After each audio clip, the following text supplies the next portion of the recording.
Hi, this is Randy Niver, technical agronomist for East Central Illinois for DeKalb. Out here in the soybean field today and looking at some crusting issues that may have happened from this previous rains. And now that it's starting to dry out, getting a little bit of layer on top here for these beans to try to poke through.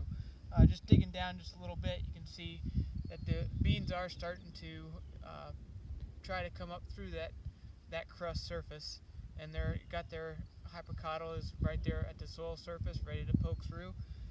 One thing to note is to just keep an eye on that and make sure that they do make it through. Beans are a little bit more hardy than what corn is at trying to poke through that crust and have a little bit better chance at coming through there. So one thing to keep an eye on is just the emergence and making sure that you don't need to come back in and patch anything else in while you're out scouting.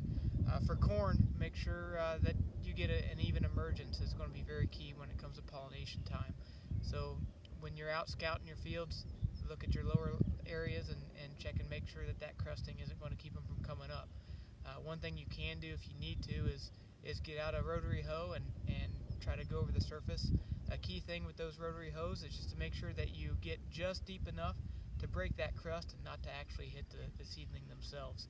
So in this bean field here, I would not recommend doing anything to it because it looks like it's right there on the edge ready to come through.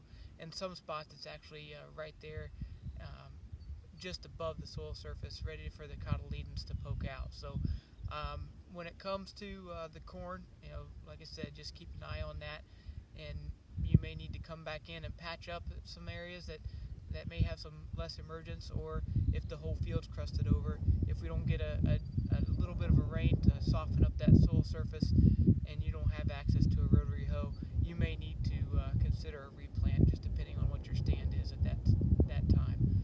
So once again, thanks for